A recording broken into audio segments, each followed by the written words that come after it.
반갑습니다. 네, 오늘 이 시간은요, 충만한 교회라는 제목을 가지고 함께 말씀을 나누겠습니다. 세상의 모든 사람들은 충만하고 싶은 욕구가 있습니다. 내용은 다르겠어요. 무엇으로 충만할까? 돈으로, 건강으로, 서로 좋은 관계로, 여러 가지 사람들이 추구하는 바가 있겠지만, 어찌되었든 충만하고 싶은 욕구가 있습니다. 그렇기 때문에 그 충만한 사람들이 교회가 되었어도 교회도 똑같이 충만함을 목표로 세우면서 나아가는 것을 볼 수가 있습니다. 근데 교회의 충만함은 과연 무엇으로 충만해야 될까? 세상 사람들이 원하는 것처럼 바라는 것처럼 그런 것들로 충만해져야 될까? 그렇지 않은 것이죠. 교회는 거룩한 교회, 거룩이라는 것은 다르다, 분별되다, 세상과 다르다 라는 뜻을 갖고 있죠. 그러면은 충만함도 세상과 달라야 되고 구별될 수 있는 충만함이 있어야 한다는 것입니다.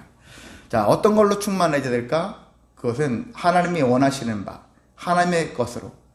땅의 것이 있고 하늘의 것이 있다고 얘기하지 않습니까? 우리는 하늘의 것으로 충만함을 사모하면서 나아가야 하는 것입니다. 하늘의 것으로 충만할 때 바로 우리에게 미래가 있다. 죽으면 끝이다. 그게 아니라 죽음 이후의 삶까지도 미래의 삶을 향해서 갈 수가 있다는 얘기죠. 그리고 살면서 감사가 있다. 감사와 기쁨과 소망이 있다. 자유가 있다. 이런 것들을 주님이 이 땅에 오셔서 우리에게 말씀해 주신 것, 우리에게 건강도 있어라, 부유해져라, 수많은 것들을 축복의 말씀도 있겠지만은요, 근본적인 것은 우리가 평안하고 자유하고 그리고 감사와 기쁨 가운데 소망하며 살기로 원하는 그런 삶을 주님이 원하시거든요. 이러한 것들 가장 중요한 우리들의 삶이기 때문에 그 안에서 이와 같은 것들을 행할 수 있게 된다는 것입니다. 그러면 하늘의 것 했었을 때 대표적인 것들이 무엇이 있을까? 많이 있겠지만 오늘 첫 번째 찬양이 뭐였어요, 여러분? 성령 충만으로. 그 다음에 뭐 했습니까? 말씀 충만으로. 또 세 번째가 뭐였을까요? 은사 충만. 그렇게 나오죠? 이게 마찬가지예요. 저는 찬양 가사, 제가 그 가사를 보면서도 생각한 것도 있겠지만, 그 가사를 음미했을 때, 이 가사를 쓰신 분도 참, 하나님께서 큰 지혜를 주신 분이구나, 라는 생각을 해보거든요. 왜냐하면은요, 우리의 성령 충만, 말씀 충만, 은사 충만, 한 더 붙이면 사명 충만, 은사 사명 또 같이 비슷하게 겸할 수 있겠지만은요, 이렇게 하게 됐을 때 제일 마지막으로 자동으로 충만해지는 게 있는데 그게 무엇일까요? 은혜 충만. 결과물에 은혜 충만은 우리가 은혜를 사모한다만 해서 은혜가 막 내리는 것이 아니라 앞에 있는 것들을 그것들이 내 삶 속에서 충만해졌을 때 자연스럽게 은혜가 충만해질 수 있다는 얘기죠. 그래서 저는 은혜 충만은 결과물이다 라고 생각을 합니다. 결과물이다. 은혜 충만을 위해서 살아가는 사람들이 많겠지만 그 이전에 은혜 충만하고 싶으면은 제일 먼저 해야 될 일이 성령 충만이라는 것이죠. 성령 충만이 가장 중요하다. 나한테 무엇이 충만할까? 하늘의 것이라는데 무엇으로 충만할까? 그래서 성령이 충만해야 되겠죠. 성령 충만은 우리의 일반적으로 감정, 그리고 의지, 이런 것들을 성령님이 지배하게끔 우리가 지배를 받는 것들이 성령 충만이다. 성령님이 내 안에 계시면, 나와 함께 하시면 이제 나의 감정과 의지가 성령님에 의해서 지배를 받는 것입니다. 사람들은 근데 이게 싫죠. 누군가에게 지배받는 게 싫죠. 근데 여러분 지배받아도요, 정말 지배받지 말아야 될 자한테 받는 것과 마땅히 지배를 받아서 내 삶이 유익하고 복되면은 마땅히 지배를 하는 자에게 지배를 받는 것이 합당한 삶입니다. 우리가 세상에 나가면 마귀의 지배를 받아요. 하여튼 나가면, 세상에 살면 누군가의 지배를 받게 되어 있어요. 직장에 가면 나 직장 상사나 대표한테 지배를 받고, 마찬가지로 어디 가든지 지배를 받게 돼 있어요. 일반적으로는 마귀의 지배를 많이 받죠. 그런데 성령 충만하게 되어지면 성령의 지배를 받는 것, 성령은 누구십니까? 성령은 천사입니까? 아니잖아요. 성령도 하나님이시다. 곧 하나님이시란 얘기예요. 성부, 성자, 성령 다 하나님이 같은 분이거든. 하나님의 지배를 받는다는 얘기죠. 하나님의 지배를 받았었을 때 그것이 우리에게 유익하다는 얘기죠. 하나님의 통제를 받는 것을 괴로워하면 안 되는 거예요. 불편해하면 안 됩니다. 하나님의 통제를 받고자 오히려 힘써야 된다는 얘기죠. 하나님의 통제 아래 거하는 것이 나의 미래를 위해서 유익하다. 이 마음을 우리가 품어야 하는 것입니다. 그래서 우리의 이 하나님께 모든 것들이 다 지배를 받게 되어지면은 우리의 감정, 우리의 의지들이 건강해져요. 그 사람들을 만나다 보면은, 세상 사람들을 만나다 보면은 별별 얘기들을 막 얘기들이 나눠져요. 좀 낯선 그런 경험들을 하게 되어져요. 그래서 제가 며칠 전에도 동창들을 이렇게 만난 적이 있었는데, 얘기들을 듣다 보면은 그 중에 교회 다니는 애들이 하나도 없어요. 그래서 제가 막 전도를 하진 않지만은 그냥 묵묵히 저들이 먼저 물어볼 때까지. 가끔 물어봐요. 하나님은 정말 있냐? 그렇게 물어봐요. 그리고 그리고 기독교인들은 왜 그러냐? 요즘 세상이 막 이렇잖아요. 그런 여러 가지 기호에 대한 궁금증을 물어봐요. 물어보는 거 한해서는 제가 대충 얘기를 해주는데, 제가 먼저 나서가지고 막 하진 않아요. 근데 그들의 얘기들이 서로 오가는 얘기들 들어보니까, 뭔가 낯설다. 저들의 가치관이 좀 낯설긴 하구나. 그런 생각이 들기도 하거든요. 또 그들이 봤을 때는 제가 낯선 사람이 될 수 있겠죠. 이제 그런 면인데, 어찌되었든 간에 우리의 이성과 감정은 하나님의 지배를 받았을 때가 가장 건강하다는 것입니다. 하나님의 안에 있었을 때가 제일 건전하고 건강할 수 있는 그런 이성과 감성을 가질 수가 있고요. 그리고 우리는 막 나아가기도 하지만 그 누구보다 절제할 줄 아는 그런 마음을 갖게 되어지는데, 이것도 성령 충만할 때 이것이 가능하다는 것입니다. 어떤 사람들, 어떤 목회자나 어떤 성도들이 나는 성령 충만해 해가지고 하는데 무절제하게 하고 있다. 그 사람은 잘못된 성령 충만을 받은 거예요. 성령의 영을 받은 건지, 자기가 착각을 일으켜서 성령 충만함을 받았다고 착각하는 것인지, 그 과정 본다면은 정말 보면은 우리는 성령 충만 생각하면은 완전히 미친 사람처럼 그렇게 보일 수 있을 거라 생각이 들어요. 기도에 미쳐있고 뭐에 미쳐있고 막 뭐에 미친 것 같이 그렇게 생각하잖아요. 반드시 그렇지는 않아요. 모든 게 건강한 사람이 되어지는데, 하나님을 잘 믿는 사람들이, 제대로 믿는 사람은 그 있잖아요, 감성이나 의지나 어떤 이런 부분들이, 이성적인 부분들이 잘 조화를 이루고 있어요. 한쪽에 쏠려 있지 않다는 얘기죠. 물론 조금 과할 때도 있어요. 그럴 때도 있다 하지만 그래도 기본적으로 쉽게 절제하면서 나의 삶을 돌아보면서, 왜 돌아볼 수 있으니까.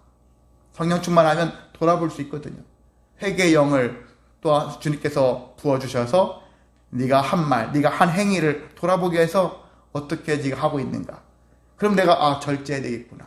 여기서 멈춰야 되겠구나. 아니 여기서 지금 나가야 되겠구나. 이런 것들을 그 지배를 통해서 행할 수 있다는 것입니다. 그래서 성령 충만함이 가장 중요하다. 성도는 신앙인의 삶을 살아갈 때는 성령 충만함이 우리 삶 속에서 가장 중요하다. 어렵게 생각할 거 없습니다. 우리가 삶이 하나님과 함께하면 된다는 얘기죠. 하나님과 함께함을 우리가 잠시 접고 하나님을 떠나서 그렇게 하지 말라는 얘기예요. 제가 좀 한두 달 전에 어떤 분이 저한테 그런 얘기 했거든요. 세상 얘기하면서 세상의 기독교인들이 세상에 나가서 막 데모하는 그런 것들을 저한테 막 하면서 해야 되지 않냐. 그런 얘기 하면서 했는데 저는 그 합당치 않다고 했거든요. 그게 잘못된, 근데 그분이 뭐라고 하냐면은, 예수님, 교회는 예수님을 높여야 되는 곳이고, 예수님과 함께, 예수님의 이름을 인해서 해야 되는 곳이다. 그것이 가장 중요하다. 그랬더니, 때로는 교회 예수님도 좀 덮고, 말씀도 덮고, 나가서 할 필요도 있다. 이렇게 얘기도 했거든요.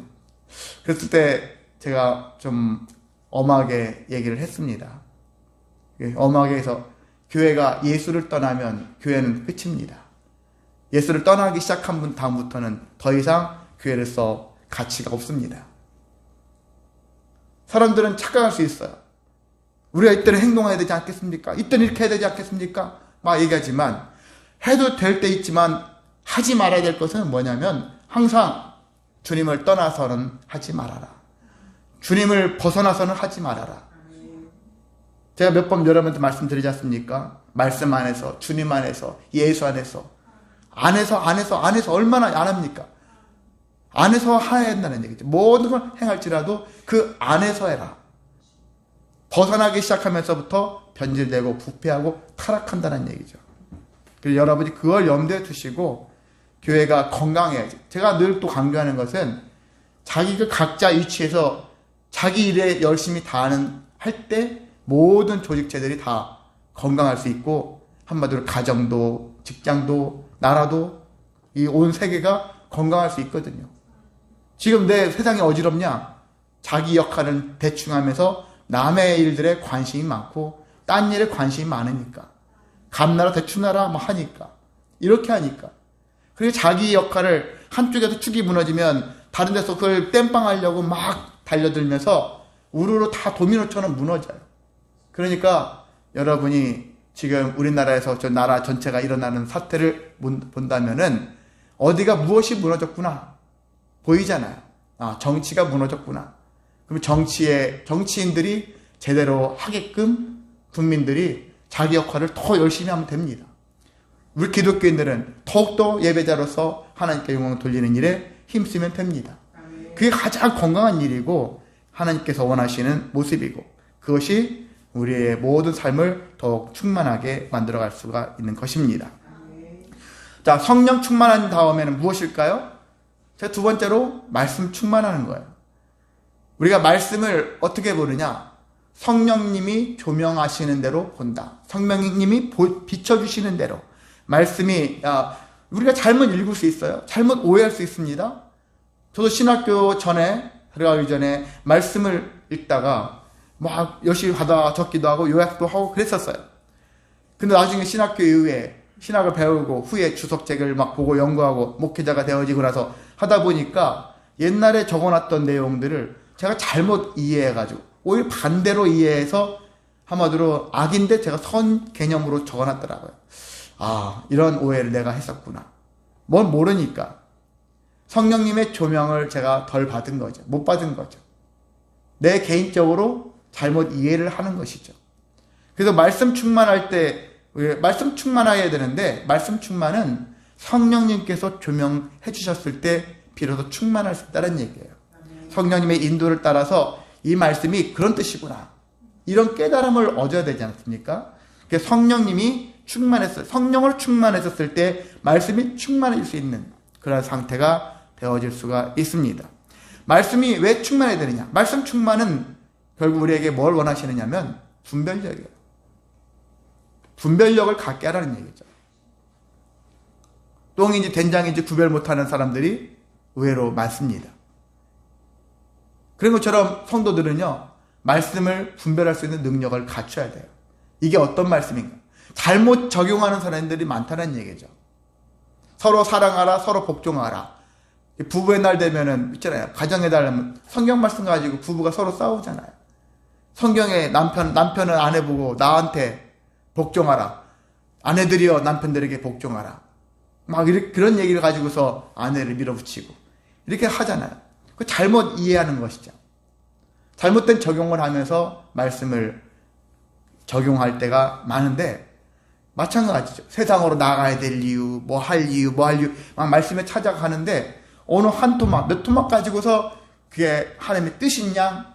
그렇게 외치면 되겠습니까? 그게 아니죠. 전체를 봐야죠. 전체 맥락을 봐야죠. 주님 안에서, 하나님 안에서 해야 할 게 있고 하지 말아야 될 것들이 있죠. 말씀이 지금 이렇다 할지라도 지금 이 말씀은 이때 적용한 말씀이 아니야. 그 말씀을 사람들한테 막 해가지고 그걸 강조하고 싶겠지만 너무 무리한 그런 강요가 될 수 있겠구나. 그럼 하지 말아야 되죠. 그럼에도 불구하고 때로는 목회자나 말씀을 좀 안다는 사람들이 무리하게 말씀을 꺼내가지고 사람들한테 아주 접목을 시키려고 애를 쓰죠. 잘못된 것이거든요. 그래서 우리는 모든 성도들은 성령 충만에 힘쓰면서 성령께서 조명해 주시는 대로 말씀을 이해하고 말씀을 받아들이고 깨닫고 그래서 말씀으로 말미암아 분별력 있는 그런 삶을 살아야 하는 것입니다. 제가 세 번째는 은사 충만이죠. 은사라는 것은 카리스 그렇게 얘기하는데 우리에게 주신 달란트이죠. 달란트.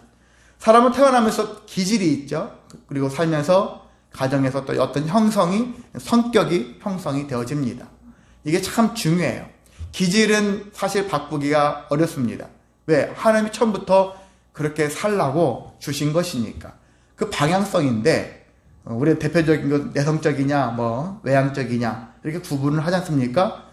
그런 것 같이 기질은 이미 타고났어요. 그리고 평생 바뀌지 않는다고 해야 합니다. 바뀌지 않아요. 성격은 가정에서 살면서 부모로부터 가정 환경에서 또한 사람들 만나면서 그때마다 성장되어져서 생겨지는 기질과 함께 맞물려서 그 기질 안에서 형성되는 것이 저는 성격이라고 믿습니다. 근데 이렇게 되어지고 그렇게 살게 되어지는데 살다 보면은 자기가 모든 걸 다 가진 건 아니잖아요. 사람들의 모든 기질이 다 좋고 모든 것들이 다 완벽하게 갖춰져 있지 않지 않습니까? 그럼 남들 보면서 저 사람은 저런 장점이 있고 저런 좋은 점이 있는데 나는 없네? 그 생각이 들 거예요. 누구는 잘났는데 나는 못난 것 같아.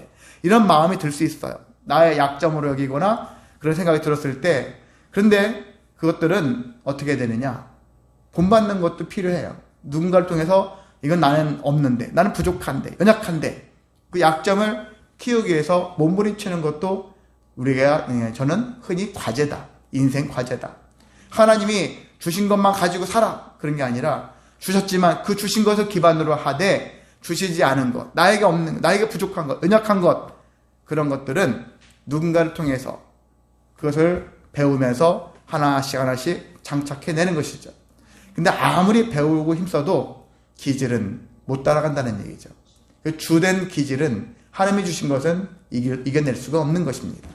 그래서 그런 관점에서 우리가 우리의 삶을 돌아봤을 때 주님 안에서 성령 충만해지고 말씀 충만해짐으로 말미암아서 내가 그 기질 성격 안에서 주신 은혜를 가지고서 사명을 감당하며 살아갈 수 있는 길로 나아가야 한다는 것입니다.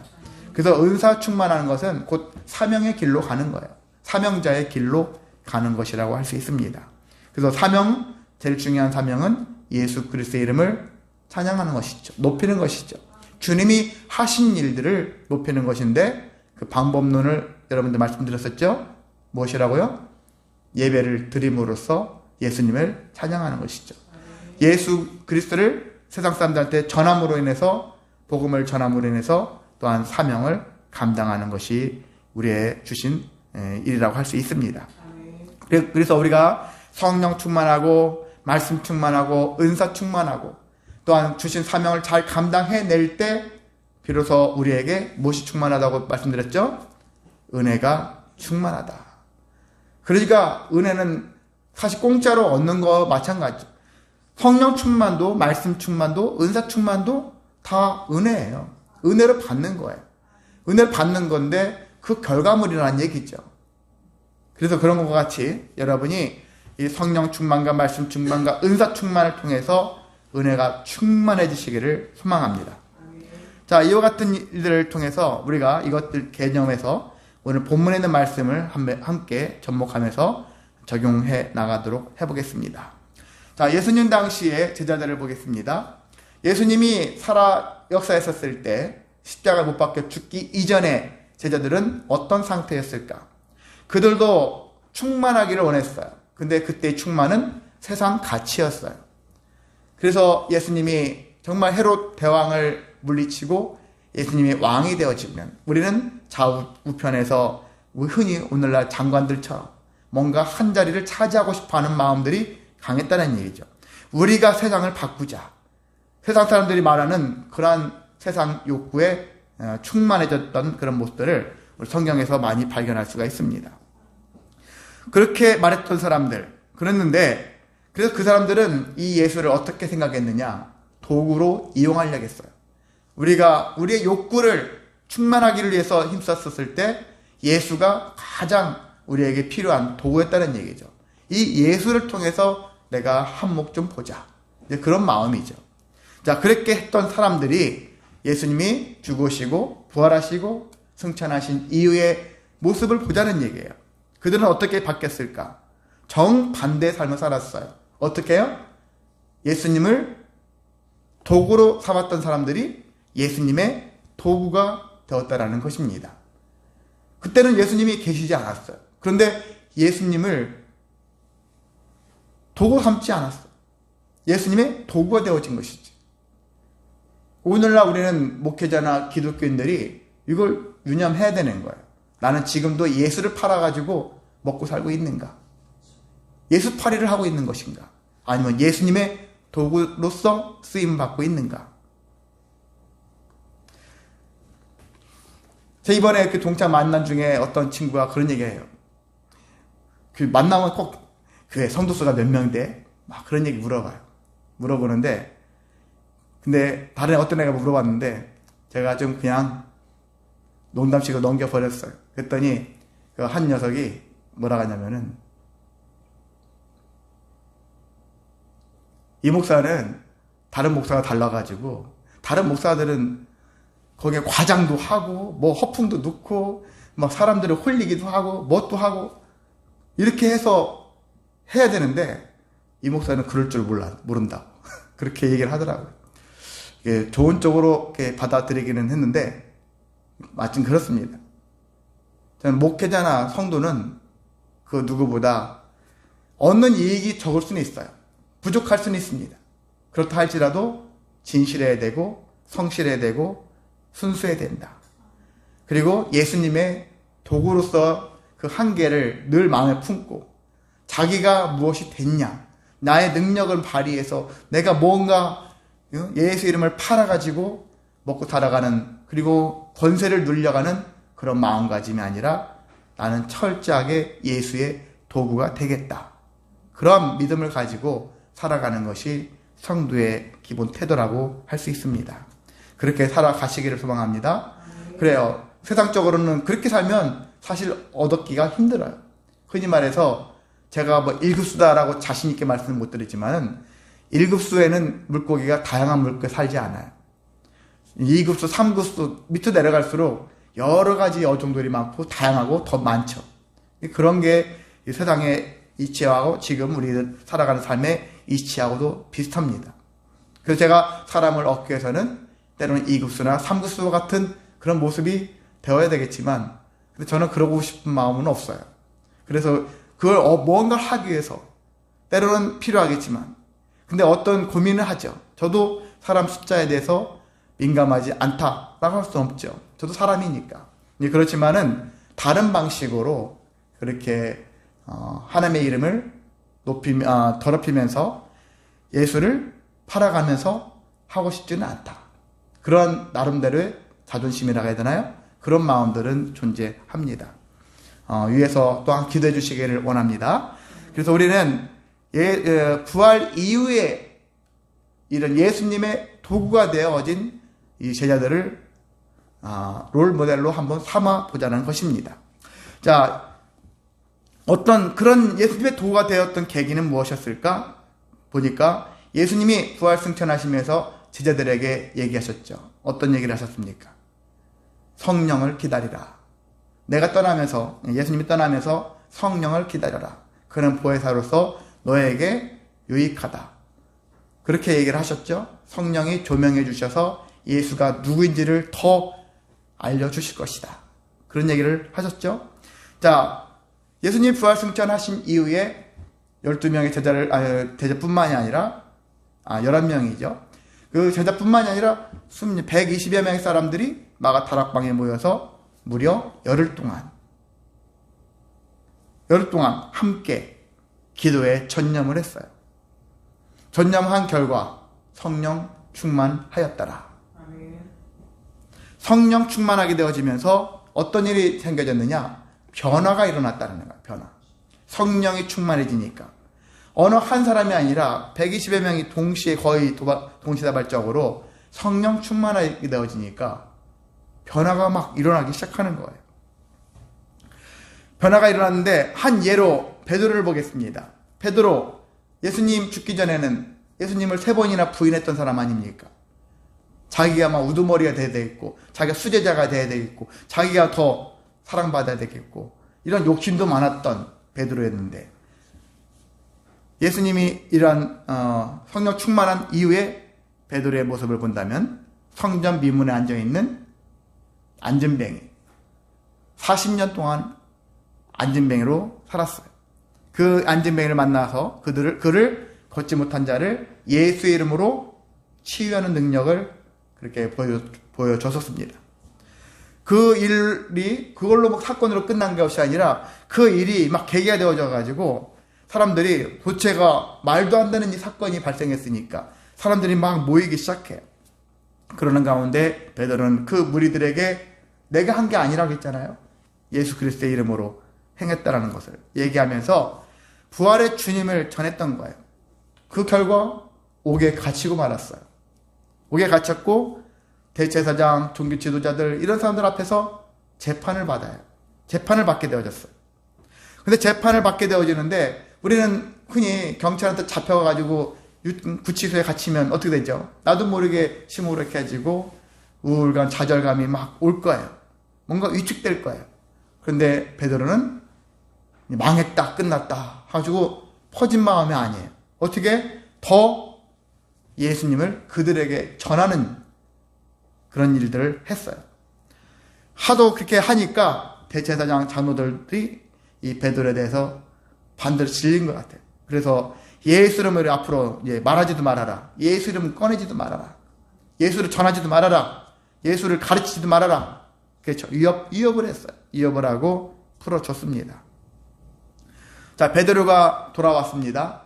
자기 동료들이나 제자들 수많은 사람들과 함께 있으면서 그들에게 자기가 당했던 일들을 얘기를 했어요. 특히 대제사장 장로들이 자기를 위협했던, 근데 나만 위협한 게 아니겠죠. 모든 이제 앞으로 예수 이름으로 말하는 자들, 예수 이름을 가르치는 자들, 베드로뿐만이 아니라 모든 예수 믿는 자들에게 위협한 것과 같죠. 자, 그렇게 그 얘기를 전했었을 때 그 동료들은 그 위협에 대해서 한 마음으로 소리 높여서 하나님께 기도했더라. 어쩌면 위기가 왔잖아요. 앞으로 한 번 더 하면 가만두지 않겠어. 이제 너희들을 법적으로 자기들이 할 수 있는 거 다 동원해가지고 법 이상으로 그렇게 처단을 할 거야. 이런 마음을 보였던 거라고 할 수 있겠죠. 자, 그렇게 했었을 때 그들이 기도를 했다 했는데 그들의 기도의 내용을 보면은 어떤 기도를 했을까? 하나님, 우리가 성령 충만해서 지금 분위기 좋은데 왜 이런 일을 우리에게 허락하십니까? 왜 이런 고난이 우리에게 또 오게 합니까? 왜 이렇게 했을까요? 우리가 어려움당하지 않게 해주세요. 위협당하지 않게 해주세요. 이렇게 기도했겠습니까? 그렇지 않았다는 거예요. 위협당하고 어려움당하고 고난이 임하는 것은 마땅한 일이다. 예수 믿는 자라면은 여기부터 출발하는 거예요. 저에게 이런 힘든 일이 없게 해주세요. 이런 마음부터 가지고서 나아가는 것은 아직 예수 믿는 자로서 좀 덜 성숙한 그런 사람이라고 할 수 있습니다. 조금 내가 성숙했다 그러면은 고난이 임하는 것은 마땅한 일이다. 그런데 이 고난을 내가 어떻게 고난이 있다 할지라도 이겨낼 수 있게 달라고, 감당할 수 있게 달라고. 그래서 그들은 29절에 보면 더욱 담대히 하나님 말씀을 선포하게 달라고 이렇게 기도를 하는 거예요. 위협이 있으면 피하고 도망가고 회피하고 그냥 무너진 채 포기한 채 살아야 되는 것이 일반적인 마음이 아니겠습니까? 근데 이 제자들은 그게 아니에요. 오히려 담대하게 저 위협을 더 극복해낼 수 있는 마음을 달라고 그렇게 기도를 했다는 것이죠. 그뿐만 아니죠. 30절에도 병자들을 치료하고 표적과 기사가 예수 이름으로 이루어지게 해달라고. 표적이라는 것은 이적을 실현하는 그런 자, 그 신분, 그 이적이 뜻하는 바를 밝히는 것이다. 그래서 어떤 기적 같은 일이 발생했어요. 안진뱅이가 일어났을 때 이 현상을 어떻게 해석을 할 거냐, 어떻게 이해를 할 거냐. 단지 병자가 회복되었어. 그 자체는 사실이지만 그 사실을 어떤 의미를 부여해 주는 것이죠. 기사도 그런 비슷한 얘기예요. 장래일에 대한 징조나 암시, 이 일이 나중에 어떤 영향을 미치게 될 것인가, 이런 것들 관련된 얘기예요. 그래서 우리는 어떤 현상만 보고서 저런 일이 있었구나 그렇게 생각하는 것이 아니라 이게 뭘 의미하지? 이게 뭘 뜻하지? 그래서 우리는 뭘 해야 되지? 이런 마음을 품어가는 것이 필요하다는 얘기죠. 우리에게 주변에서 일어나는 수많은 일들이 있죠. 지금도 기적과 같은 일들이 계속 세계 곳곳에서 일어나고 있어요. 사실 우리 살아가는 자체도 기적이지만 이 기적과 같은 인생을 살아가는 속에서 우리는 표적과 기사를, 그리고 그걸 통해서 하나님의 아들이신 예수님이 어떤 분이시고, 그리고 우리의 인생은 어떻게 흘러갈 것이고, 이런 것들을 볼 줄 아는 그러한 지혜로운 삶이 되어야 한다는 것입니다. 그래서 이 사람들은 이걸 기도한 거예요. 앞으로 이루어질 일, 고난이, 우리 앞에 저들의 위협 때문에 우리가 참 고난의 길을 가겠구나. 아유, 큰일 났네. 그렇게 염려한 것이 아니라 이걸 뛰어넘는 거예요. 뛰어넘고 이것이 도대체가 무엇을 의미하는 것인가? 하나님께서 무엇을 준비하고 계실 것인가? 이런 것들을 한번 기대하면서 꼭 반대로 나아가는 것이죠. 한마디로 위기를 뭐로 삼았다고요? 위협을 기회로 삼았다. 위기라는 말은 위기와 기회를 합친 말이라고 우리가 많이 들어왔으니까 위기를 기회로 삼는 그러한 마음을 품었다는 얘기죠. 저와 여러분도 되어주시기를 원합니다. 여러분의 가정적으로, 또한 직장, 그리고 교회, 여러 가지 위험이 있잖아요. 가정이 깨질 수 있고, 직장이 무너질 수 있고, 교회도 파할 수가 있어요. 여러 가지 현상들이 발생할 수 있는 그런 가능성, 그런 위협들이 우리 안에 다가왔었을 때 이걸 어떻게 할 것인가? 절망하고 낙심하고 포기해버릴 것인가? 그걸 뚫고 나가버릴 것인가? 성령 충만한 자들의 이러한 기도를 우리가 닮아가기를 원합니다. 담대하게 해달라고, 뚫고 나가고 하나님께서 어떻게 이것을 이루어 가실 것인가를 보게 해달라고, 그렇게 기도하기를 원합니다. 그러면서 그들은 서로를 이루했는데, 여기 보면 다윗의 시를 가지고서 서로를 이루를 했어요. 다윗의 시. 다윗은 어떤 노래를 했을까? 25절, 26절 그런 다윗의 시가 나와 있죠. 그 내용을 한마디로 얘기하면은요, 어떤 상황과 환경 속에서도, 어떤 고난 속에서도 다윗은 절망하지 않았고 하나님을 찾았다. 하나님을 의지했다. 왜 그렇게 했었을까? 왜 하나님을 찾았고 왜 하나님을 의지했을까? 하나님이 세상에 수많은 열왕들이죠. 수많은 다른 나라들의 왕들의 그런 계획들을, 그리고 그들의 분노를 다 헛된 것으로, 허사로 버리실 것이라는 그런 믿음이 있었기 때문이다. 그러니까 우리가 흔히 얘기했잖아요. 잠언 16장 9절에 있는 말씀, 사람이 마음으로 자기의 길을 계획할지라도 그의 걸음을 인도하시는 이는 여호와시니라. 사람들이 아무리 계획할지라도 그걸 헛되게 만들 수 있는 분이 하나님이라는 것이죠. 그런 것들이 있기 때문에, 그래서 나는 하나님이 계획하시고 하나님이 주관하시고 하나님이 이루실 것을 생각했다면은 지금 누구를 찾아야 되겠습니까? 이 어려운 환경 속에, 내가 갈 바 모르고 헤매고 있는 환경 속에서 내가 누구를 향해서 가야 될 것인가? 그걸 주관하시는 분한테 가야 될 거 아니겠습니까? 하나님께 붙어야지 하나님의 인도를 따라 갈 수 있지 않겠습니까? 그래서 하나님과 함께하는 자는 이룰 수 있다는 거예요. 소망을 이뤄갈 수 있다는 것입니다. 그래서 이들은 그 말씀을 생각하면서 지금 자기들이 현재 헤롯이 있죠. 빌라도 총독이 있죠. 그리고 그들을 따르는 무리들이 있지 않습니까? 그리고 수많은 사람들이 있어요. 그들의 위협들이 있어요. 그들은 유대인들이 있지 않습니까? 그들이 결탁을 해서 예수를 죽였지만, 그리고 자기들은 우리가 예수를 죽였어. 목표한 것을 이루었어. 스스로는 우리가 큰일 했어. 박수 치자. 오늘 박수. 되게 기뻐했을 거야. 예수를 목표한 것을 이뤘으니까. 그런데 그들의 계획이 허사가 되었다는 얘기죠. 어떻게? 예수님이 부활하셨잖아요.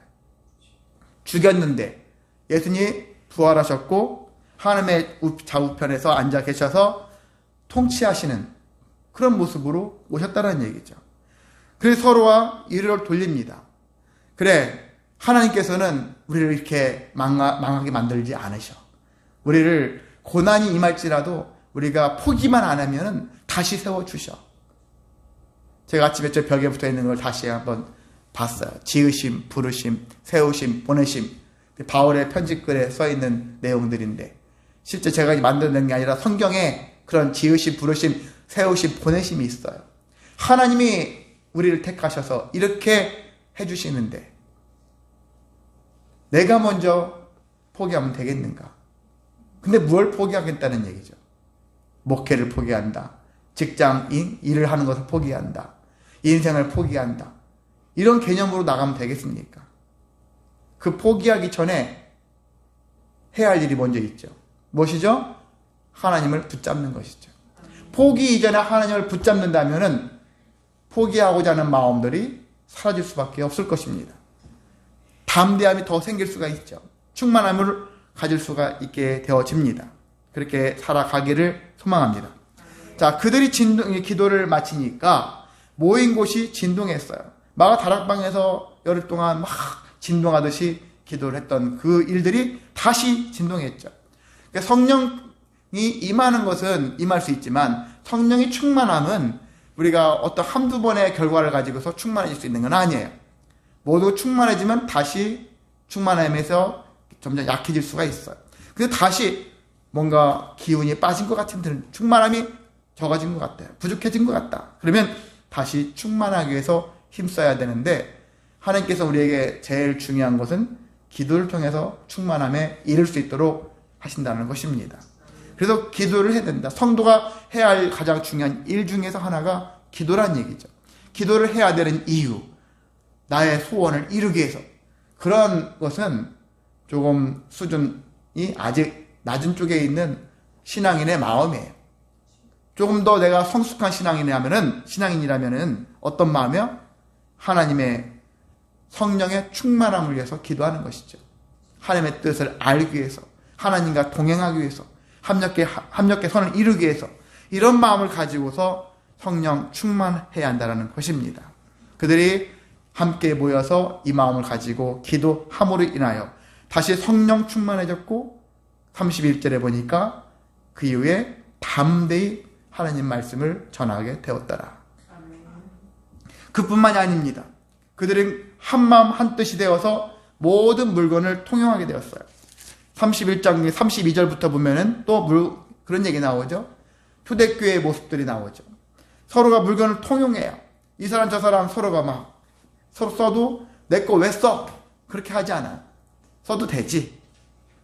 이렇게 생각할 수 있어요. 자기 소유를 조금이라도 내 것이야. 내 거 왜 건드려? 내 거 가져가지 마. 그러지 않는다는 것이죠. 이렇게 하나 되어질 수 있는 그런 마음을 갖게 했다는 것입니다. 이것이 왜 가능했을까? 사람은 소유욕이 있는데, 내 것이라는 마음이 있는데, 근데 성령 충만해지니까 모두가 다 하나님의 것이구나. 이런 걸 알게 되어지는 거예요. 네 것도 하나님의 것, 내 것도 하나님의 것. 서로가 다, 우리가 모두가 다 하나님의 것이구나. 라는 것을 알게 되어지니까 내 것이라는 마음들이 없는 거예요. 그래서 그 이후에 보면 이 사람들이 대표적인 사람 나오지만 바나바와 같은 사람, 이런 사람들이 땅을 팔아가지고 재산을 사도 앞에, 발 앞에 두어지죠. 이제 그런 일들이 막 발생하고 서로 하나님께 막 예물을 드리는 것, 재물을 드리는 것에 대해서 아까워하지 않는 그런 마음들까지도 생겼다는 것입니다. 그래서 이런 마음들이 왜 생겼느냐? 땅의 것이 중요하지 않구나. 하나님의 것이 더 중요하구나. 하나님 나라에 소망이 있기 때문에 그 소망을 이루기 위해서 이들이 이와 같은 행위를 했다고 할 수 있습니다. 근데 우리가 조심해야 될 일은 뭐냐면은 가짜 성령 충만도 있다라는 거예요. 가짜. 위장된 충만이라고 할 수 있는 그런 것들이 있습니다. 그래서 성도들 중에 보면은 저는 모두가 다 이렇게 성경에 나왔을 때 정말 저 마가 다락방에서 열흘 동안 전 120명이 모두가 100% 성령 충만 받았을까?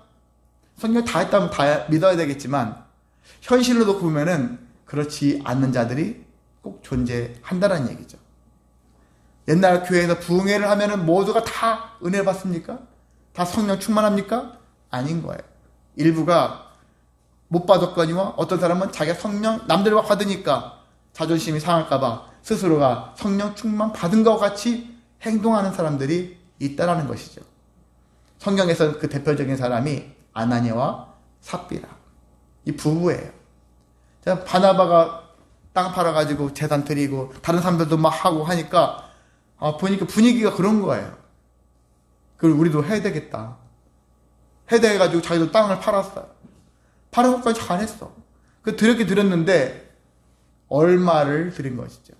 일부를 취하고 다 드린 게 아니고 다 드리면서 땅 팔아도 다 드렸습니다. 마치 이와 같이 하는 거예요. 거짓을 한 것이죠. 근데 그 일로 이들이 죽임을 당했어요. 죽었어요. 부부가 다 죽었어요. 그래서 하나님께 예물 드리는 것도 정말 목숨 건 일이구나. 근데 지금 오늘날 여러분이 다른 마음 가지고 생각 없이 아까워서 이런 마음 들여도 죽진 않는다고 해서 이건 거짓말이네 이렇게 접근할 필요는 없어요. 이거 한 예로 경각심을 주는 거예요. 우리한테 경각심을 심어주기 위해서 한 사건을 통해서 이와 같이 너희들이 위장된 충만을 가지고 정말 성령 진짜 충만한 것 같이 하지 말고 자기 계속 안에는 성령을 속이고 욕심을 계속 가지고 있는 이 상태로 살아가는 것은 사실상 죽는 것과 동일하다라는 것들을 우리에게 가르쳐 주겠다는 얘기거든요. 교회 공동체로서 살아가고 있으면서도 여전히 성령 충만에 이르기에 힘쓰지 않고 자기 생각을 가지고 있고 자기 의지를 가지고 있고 여기서 말하는 것은 세상의 그러한 일들을 얘기하고 있어요. 세상 가치를 아직도 소중히 여기고 있고 하나님의 것으로 바꾸라고 했는데도 불구하고 바꾸지 않는 거예요. 왜? 아까우니까. 바꾸게 되어지면 보니까 재산을 다 팔게 되어지고 누구 나눠주고 그날 뭐지? 내 것이 없어지는 것 같고 이런 마음이 들면 하겠습니까? 근데 이 사람들은 그렇게 했다라는 거예요. 다른 사람들 해왔는데 이 위장된 충만, 가짜 충만한 아나니아 삽발이라는 잘못된 생각을 가진 것이죠. 하나님보다 자기들의 생각을 더 많이 한 결과가 바로 죽음이었다라고 하는 것입니다. 그런 것처럼 교회는요, 성령의 충만함에 이르기 위해서 힘써야 되는데 그렇지 못하게 되어지면은 바로 이와 같은 일이 생겨지는 거예요. 창세기 4장에 있는 것처럼 가인에게 하나님이 말씀하셨죠. 죄가 문 앞에 엎드려 있느니라. 그게 너는 죄를 다스릴지니라. 그런데 이 사람들이 못 다스린 거죠. 내가 조금만 나의 생각을, 나의 욕심을, 나의 교만을 내보이면 금세 마귀가 들어옵니다. 죄를 짓게 만듭니다. 죄인된 삶은 곧 영적 죽음을 얘기할 수 있는 것이죠. 그래서 이게 더 위험한 인생이라는 것들을 우리가 깨달아야 하는 것입니다. 말씀을 정리하겠습니다. 교회는 항상 우선해서 성령 충만에 힘써야 한다. 여러분이 다니면서 그래 성령 충만하자. 어떻게? 기도로서 뭐로서 방법론은 있겠지만은요. 기본은 성령 충만은 하나님으로 충만한다. 그런 뜻으로 이해하시면 되겠습니다. 하나님의 것으로 하나님의 마음을 이해하고 읽어나가고 하나님의 뜻을 자꾸 품어가는 삶. 그래서 하나님 뜻대로 살기 위해서 몸부림치는 삶. 이런 것들을 생각해야 한다는 것입니다. 그랬을 때 우리가 성령을 사모하고 말씀대로 순종하고 주신 은사대로 사명을 감당함으로 말미암아서 은혜가 충만할 수가 있습니다. 이와 같은 삶을 살아내시기를 주님의 이름으로 소망하고 축복합니다. 찬송가 108